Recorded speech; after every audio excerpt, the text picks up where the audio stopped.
بەناوی خوای بەخشندەی میهرەبان بەڕێزان و خۆشەویستانی بەرنامەی بەخشین سەلام و ڕەحمەتی خوای پەروەردیگارتان لەسەر بێت.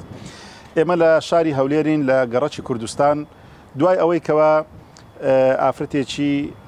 سەرپەرشتیاری بێباوک فۆرمی پڕ کردبەوە بۆ ئەوەی کەوا حاڵ و گوزەرانیان ناخۆش و ناڕەحەتە و لە خانی کرێچیدان و باری گوزەرانیان زۆر زەحمەتە. بۆیە دوای ئەوەی کەوا لیژنەی بە دوواداچوونی دەستگای خێرخوازی بەخشین لە شاری هەولێر هەواڵی پێداین کەوا ئەو ماڵە هەیە لێرە ئێمە ئێستا هاتوین داوا بکەین بزانین ئایا ئەو ماڵە چۆنە و لە چ گوزارانیەکدانە و داوای چی دەکەن بۆیە لەگەڵمان بن بۆ درێژەدان بەو هەواڵە.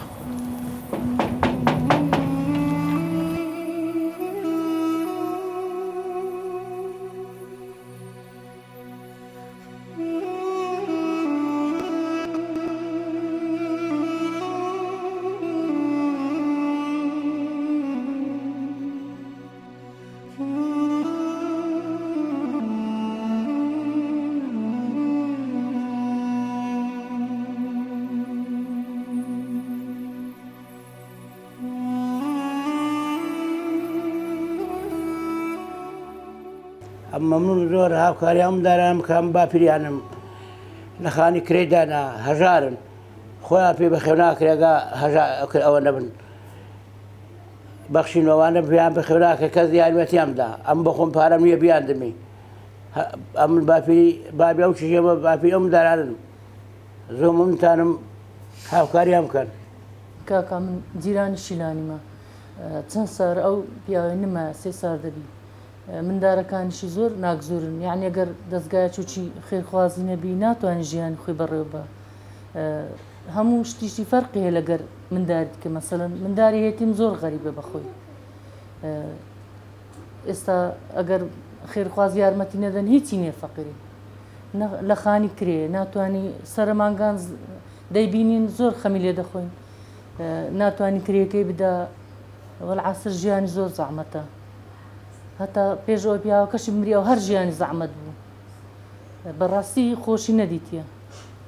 ئەز بە تەمای خۆی چای لە ڕحمی خۆی لە دەستین گوێ دووەم ئەنگۆش ئەگە شتەی لێ بکەن خێرتان دەگاتێ وەکو دەستگای خێرخواز بەخوای لەو کرێتیاتی قوتاری بکەن یعنی ژیانیان بگۆڕن بەڕاستەکەی شتی و هالیان لێ بکەن کە ئەوان دریان پێ خۆشبی مەسەڵەن وەکو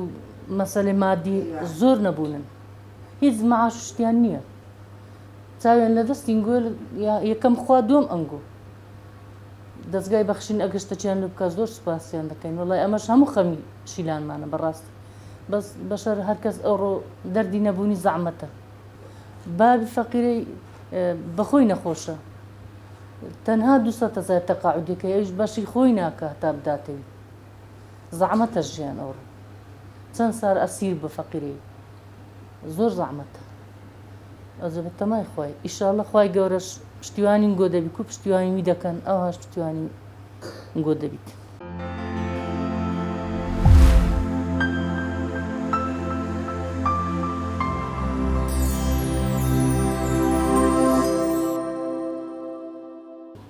بە خێراتنتان دەکەین کاکەمەش جیرانی شیلانخانینە ماری بابی شەلە تەنیشتین 4 منداری هەیە منداری تەلەبەنە خانی کرێ ئەگە خانێکیان بکەن باشە زۆر پیاوەکەی 3 سارە مردیا ئەگەر خێرخواز یارمەتی بدەنیان کرێ خانی لۆ بدەن ئەگەر نانیتیەوە بەڕاستی جاحێرا بە خۆشی ناتانی هیچ بکایان برێم لە دەرێ مندارەکانی هەر گچکەنە بەجی بێلن داکو بابیش هەر نەخۆشە ناتان یارمەتی بدەن ئەگە خانێکیان لۆ بکەن مەمنونی وەڵا ئەگە خانێکیان لۆ بکەن زۆر باشە چکە مندارەکان ناتانی ئیش بکەن مەکتەبیان هەیە مەسرەف گرانە ئێستا بەخۆی خەرگوا خانی و سارێ هەیە و منداری هەیە پێڕاناگە یاڵا ئێستا بکە کرێمۆری دەیگرانە هەر کرێخانی هەر زەحمەتە ئەوانە شەگەر یەک یارمەتیان نەدا یان خانی خۆیان نەبی کو دەتانی بەشەر بەڕێوە بچی ئەو نەوعانە ئەدی خانێکیان هەبی زۆر باشە داوا لە خەڵکی دەکەینەوە خانێکیانەوە دروستکەن لە خێرخوازان باش دەبی لەوانوەڵە ئیشکەری هەیە لە مارەیە پیسلۆ سەری مانجی پێڕاناگاتن ئەوانش غەریب نەرەوە لە زۆرێنە مندار بەبێ باب زەحمەتە گەورە چانە ناوی نەبی ئارێ وەڵە سیارە ڕەت دەبی ئەشیای دەکڕ منداریت کە ئەوانش چاویان هەیە ئارێ وەڵە زەحمەتە وڵا زۆر مەمنون دەبینەگە خانێکیانەوە دروستکەن وەچی جیرانەکانە بەش لە ڕای خۆی هاتینە خانێکیانەوە دروستکە ناو ماری خۆیان بن مندارەکان هێشتا گچکەنە بەڕاستی.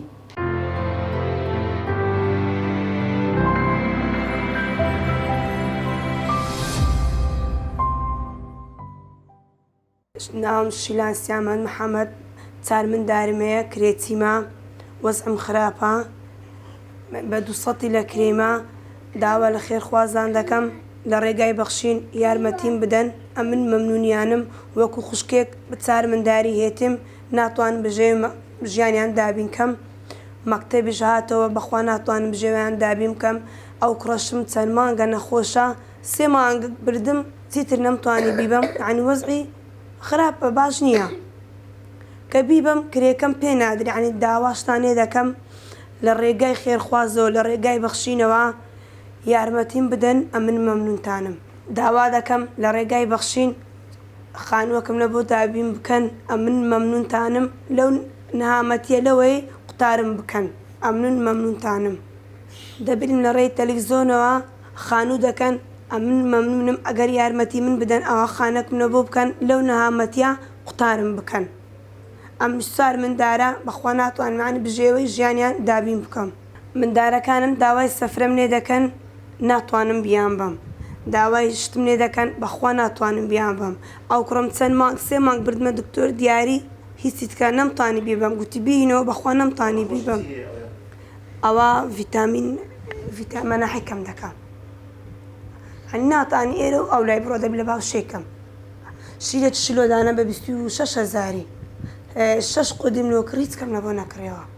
نەمتوانی نەبووی بکڕمەوە یعنی 3 جار بردم هەر چەند جاری دەمبرد 125 دەدایە یعنی کرێکەم پێ نەدەدرا هیچ کەم نەبردەوە نەمتوانی بەڕاستی گوتی بینەوە دەبی مانگانە بەخۆم ئەوی بکەم 2 مانگ جارێک مانجێت جارێک متابعی بکەم ئەوش نەمتوانی بەڕاستی بیبەمەوە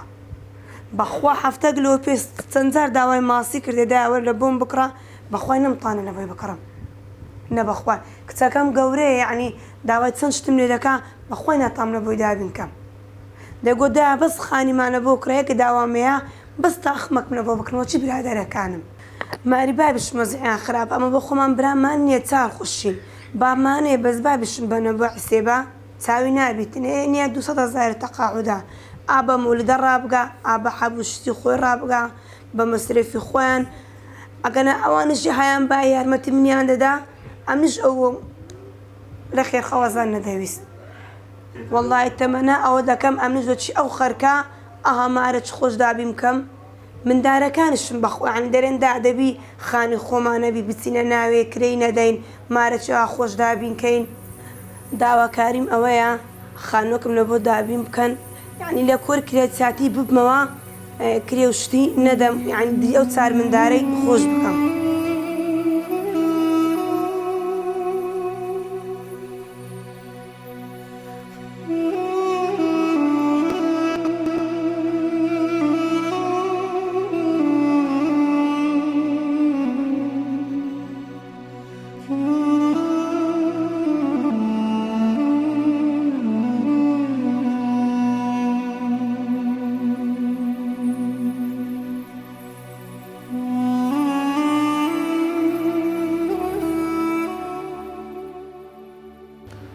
بسم الله الرحمن الرحيم الحمد لله رب العالمين الصلاة والسلام على رسول الله وعلى آله وأصحابه ومن والاه بنيراني برز خوشويست مسلمان برزكان دیارە هەمووتان ئاشنان بە بەرنامەی دەستگای بەخشین کە دەستگایەکی خێرخوازیە سوپاس بۆ خۆی پەروەردیگار چەندین کەس لە هەرێمی کوردستان و دەرەوەی هەرێمی کوردستان و لە هەموو دنیادا ئیسفادەیان لێ کردیا ئەوەش دیارە یەکێ لەو کارانە کە ئەمڕۆ ئێمە بۆی دانیشتینە بریتە لەوەی کە خانوویەک دەکڕن بۆ چەند منداڵێکی یەتیم و بۆ دایکە یەتیمێک بەڕاستی ئەجر و پاداشتی زۆر گەورەی هەیە پێغەمبەری خوا صلی الله عليه وآله وسلم دەفەرمێ أحب الأعمال إلى الله خێرترین چاکترینی ئیش لەکە خوای پەروەردیگار بریتە لێ ئەن تدخله سرورا على مسلم کە خۆشی بێخێنا و دڵی مسلمانان چ لەو خێرە گەورەتر هەیە دڵی دایکە یەتیمی خۆش بکەی چ لەوە خێرتر هەیە دڵی منداڵی یەتیم خۆش بکەی پێغەمبەری خوا صلى الله عليه وسلم لفرمايش تشكدا لفرمي إنسان إيمان دار مسلمان تحت ظل صدقته يوم القيامة لروج قيامة كدنيا قرما صدقي إنساني دي أوها سيبر لصدقة أي خير خوازان مجدي پیغمبرا صلى الله عليه وآله وسلم كأو خانوي بو فقيران بو يتيمان بو خلق دكرن لروج قيامة أم خانو دي لقيامة أوها سيبرتان لصدقة نایری گرما و سرماتان بی که گرمایکی زور ناخوش و نارحتا و پیغمبری خوا صلی الله علیه و آله و سلم زور ترجع مانکا و هان معنا داکوا خیر و چاکە بکەین بەڕاستی ئینسان کاتێک دڵی کەسێک خۆشەکە خوای گەورە دڵی ئەو کەسە خۆشەکە کاتێک کەسێک بە کەسێک ئەبەخشێ خوای گەورە بەسەریدا دەبەخشێ وەکو لە حەدیسی قودسیدا هاتووە کە حەدیسی قودسی ئەوەیە قسەکان لدوي پیغمبر دي لدري صلى الله عليه وسلم بلا معنايكي لك خوايا دفرمي اي بني ادم توبه بخشا اي مجبتو دبخشين سلو ساكتو ميمتلا كخواي قورا بيت افرمي توبه بخشا امش بصرتو دا دبارين و بارو سرتو سامان ددمي وهروها برزان وخوشويستان للروج قيامت دا او تساكوانا همو دين وريد وكو پیغمبر افرمي صلى الله عليه وسلم هر کەسێک یارمەتی کەسێک بدا خوای پەروەردیگار یارمەتی ئەدا جام ئەلێڕا لە ڕێی وەکو مامۆستایەکی وەکو زانا و مامۆستایەکی ئاینی دەستخۆشی لە خێرخوازان دەکەم دەرێم خوای گەورە پاداشتان بداتەوە کە دڵی ئەو خەڵکە خۆش دەکەن و ئەو دەستگایانش بە تایبەتی دەستگای بەخشین خوای گەورە پاداشیان بداتەوە جێی پەنجەیان دیارە بگرە لە دروستکردنی خانوو بگرە لە موسەدانی یەتیمان بگرە لە خولی پەروەردەکردن لۆ یەتیمان و هەروە حتا هاوکاریەکانی نەک لە هەرێمی کوردستان وەستاوە بەرکو گەیتە غەزا کە شوێنێکە ئەوڕۆ لە هەموو جێیەکی مەزلومترە لە هەموو جێیەکی زیاتر فەقیر و مەزلومی لێیە بۆیە خوای گەورە پاداشتیان بداتەوە خوای گەورە موفەقیان بکە هەر بەردەوام بن لەسەر ئەو کارە چاکانە و ئێمەش هەموو مسلمانان بەگشتی پێویستە پشتگیری ئەم دەستگایە بکەین پێویستە تشجيري أو كسانة مكين كوا خزمتي إسلامكن خزمتي هجار ورسولتان أكانكن. قال رسول الله صلى الله عليه وسلم: أنا وكافل اليتيم كهاتين في الجنة. بغنبر درودي خداي لسربيت دفرميت منو أو كسيك كفالتي من دالكي بباوك دكات لبهش دا وقدو پنجي دست ليك نزيكين. صدان من دالي بباوكي هجار چاويان لدستي ايويا تا كفالتيان بكن. گەردەتەوێ کەفالەتی منداڵێکی بە باوک بکەیت دەتوانی پەیوەندی بکەیت بە نووسنگەکانی بەخشین لە سەرجەم شار و شارۆچکەکان یان هاوکاریەکانت بۆ ئەم فاستپەیە بنێرە 0 148 98 28 یاخود هاوکاریەکەت بە شێوەی باڵانس بنێرە بۆ هەمان ژمارە. تۆی خێرخواز بەشدار بە لە دڵخۆشکردنی منداڵێکی بێ باوک.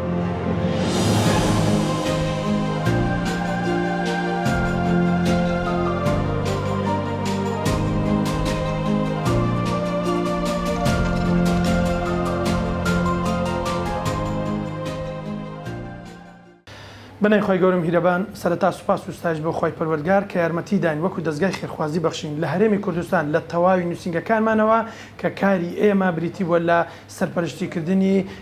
خێزانە بێباوکەکان منداڵانی بێباوک و هەروان نەخۆشان و هەژاران. دیارە دەستگای خێرخوازی بەخشین لە ئێستادا لە هەموو شارەکانی هەرێمی کوردستان بەردەوامە لە بەدواداچوون و سەرپەرشتیکردن و دۆزینەوەی خەڵکی هەژار و نەدار و هەروەها بێباوکان. دیارە دەستگای خێرخوازی بەخشین کە مانگانە 1970 منداڵی بێباوک موچە دەدا زیاتر لە 100 میلیۆن دینار مانگانە کۆی دەکاتەوە دابەچی دەکات. یەکێ لارکەکانی ئێمەی دەستگای خێرخوازی بەخشین ئەوەیە کە ئەو دایکێتیمانە ئەو سەرپەرشتیاری منداڵە بێباوکانی کە لە کرێچی و وەزعی دارایان زۆر خراپە و موچەیان کەم بۆ ئێمە بەڕاستی وەکو دەستگای خێرخوازی بەخشین هاتوین سەردانێکی مەیدانی ئەو خانەوادان دەکەین لە هەرێمی کوردستان لە هەر شارێکی جیابێ ئێمە سەردانیان دەکەین و هەروەها داوا دەکەین لە خێرخوازان دوای کە سەدامیانکردن بینیمان کە ئەم خێزانانە دیارە برن لە کرێچیدانە و هەروە هەژارن و موچیان کەمە و منداڵی بێباوکیان 3-4-5 منداڵی بێباوکیان هەیە بۆ ئێمە هەڵدەستین بە ئەنجامدانی بەرنامەیەک و ئاشنایان دەکەین بە خەڵکی خواپێدا و لە هەرێمی کوردستان داوایان لێ دەکەین کە ئێمە وەکو دەستگای خێرخوازی بەخشین تاکو ئەمڕۆ سوپاس بۆ خوای گەورە 235 خانی زیاتر کە دروست کراوە لە هەرێمی کوردستان ئێمە ئومێد دەکەین بەڕاستی بە هاوکاری و بە پشتیوانی ژیانی خێرخوازان ئێوەی خۆشەویست کە ئەم خێزانە کە لە شاری هەولێر لە گەڕەکی کوردستان دادەنیشن کە کچێک و چوار سێ کوڕی هەیە کە لە خانووکرێدان بە 200,000 دینار کری خانوودان دەستگای خێرخوازی بەخشی ماگانە موچەی پێدەدات و چەند دەستگایەکی تریش هاوکاری مادی دەکەن بەڵام ئەم دایکە بەڕێزا دیارە ئەو هاوکاری مادانێت لایەن خێرخوازانەوە دەکات بە دوو بەش بەشێکی بۆ کری خانووکەی دادنەوە بەشێکی تریشی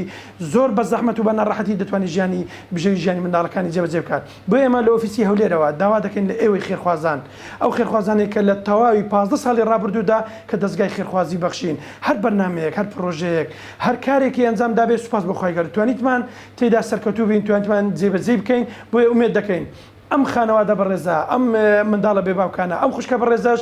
لە ناڕەحەتی و ناخۆشی ژیان ڕزگاری بکەین لە کرێسیاتی ڕزگاری بکەین کاتێک کە سەری مانگ دادێتن کەسێک لە دەرگاکەیدا داوای 200,000 دینار لێ دەکات بکە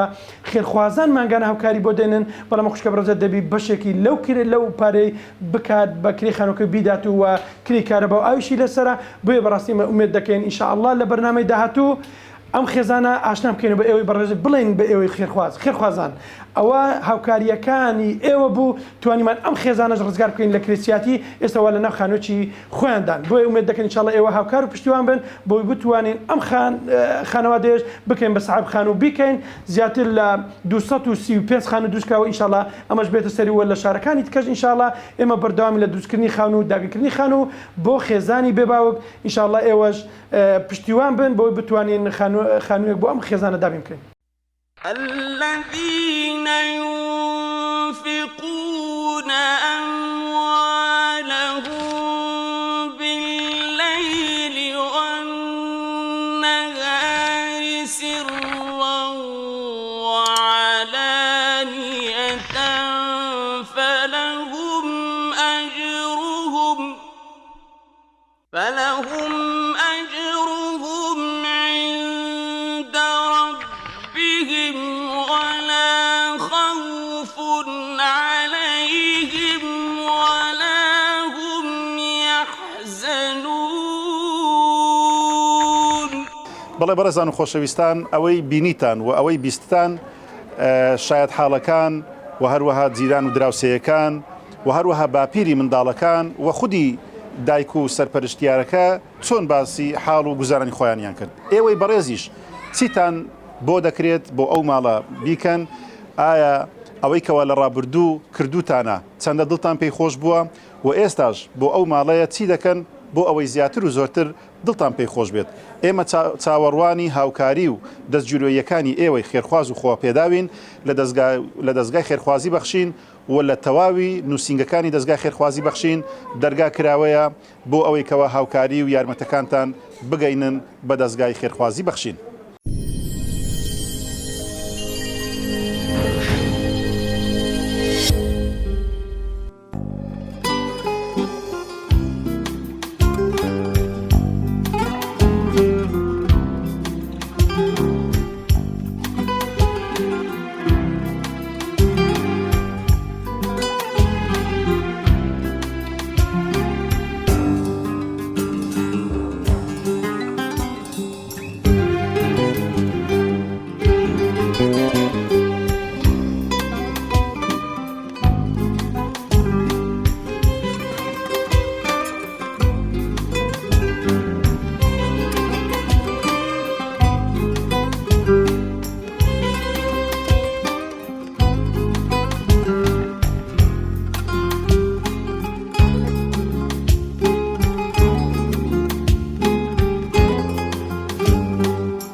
دەستخۆشیەکەم لە مامۆستا دیمەن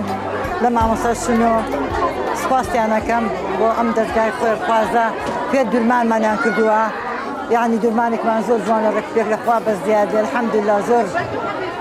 زۆر یارمەتیشمانیان داوە زۆر سپاس بخوا لەخوا بە سەعاتی کاردێکیان داوە پێمان الحەمدوللا لەخوا بەس زیادە زۆر باشن بۆ ئێمە کە یارمەتیم نەتەیان داوە الحەمدوللا لەخوا بەس زیادە یارمەتیم خەڵکێکیشی داوە ئەوەی نەزانێکیشی سە پێر بوو ئەلێرە پێر بووینە هەموویان گەلێمان دوو بوون لەگەڵمان دەست و چاویان خۆش بێ ئەمزانی بڵێم هەر هیچم نە ئەزانی بەس ئێستا باشترم چی فێر جلی حیجاب دەست و چاویان خۆش بێ زۆر مەمنونیانی سوپاسیانەکەین. دەستخۆشی لە ستافی بەخشینەکەین لە مامۆستاکان لە کات نەژاد لە هەر هەموو ستافەکە کە لەگەڵمانە ئەم چەند ڕۆژە ماندوو بوون بەڕاستی لەگەڵمانە زۆر ماندوو بوون و کاری زۆر باشمان کرد لەخوا بەزیاد بێ هەمومان سودمان بینیوە لە پلەی یەکەمەوە تاوەکو سێم ئەوەشی کە هەر هیچی نەزانیوە لەخوا بەزیاد بێ سودمان لێ بینیوە.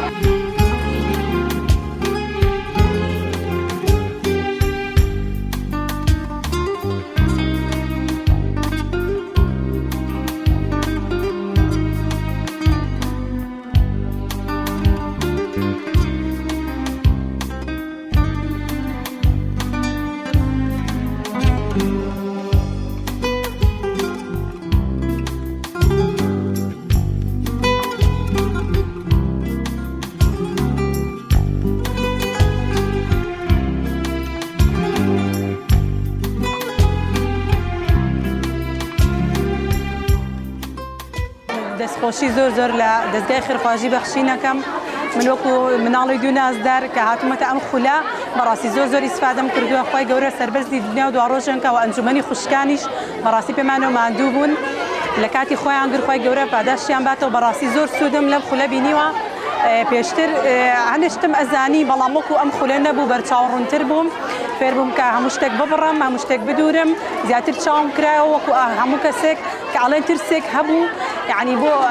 هەتا پێش خولەکە ترسێکم هەبوو بەڵام ئێستا الحەمدوللا ئەو ترسەم نەماوە ئەتوانم هەموو شتێک بدورم. ماوەی دوو مانگەم خولە کراتەوە من یەکەم جار هاتم هیچم نازانی نە مەقەس نە مەکینە هیچم نە بەڵام هاتمە ئەم خولە بە یارمەتی مامۆستا دیمەن و مامۆستاشنە فێری شت بڵێن و جلوبەت بوو شت بوو زۆر سوپاسی مامۆستاکان دەکەم و دەستگای خێرخوازی بەخشینیش.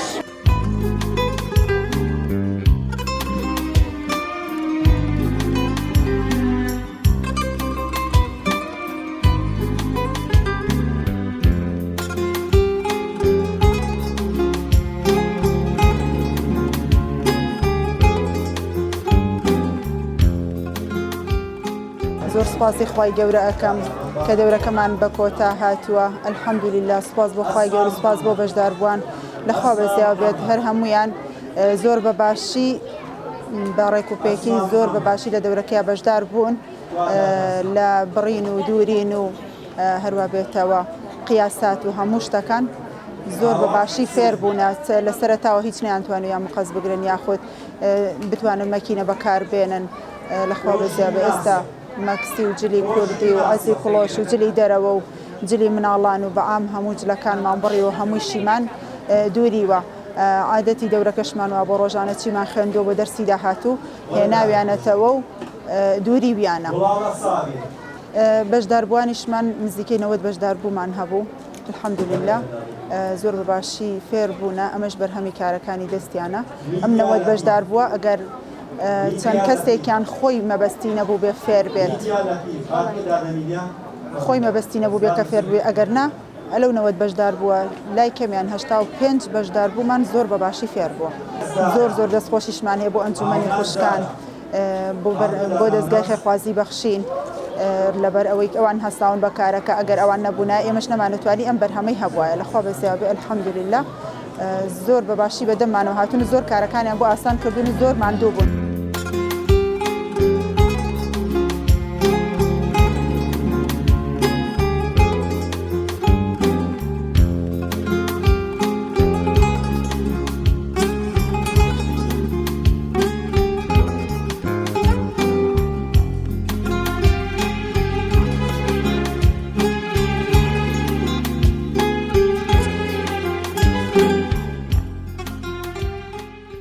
ئێمە دەستگای بەخشین پرۆژەکانمان پرۆژێکی متەکامیلە خزمەتەکانمان خزمەتێکی پڕ و تەواو هەموو لایەنی خزمەتەکانمان لێک داوەتەوە بنەوەی خانوویەک بکەین بۆ ماڵێک بۆ خێزانێک بیر لەوە کراوەتەوە کە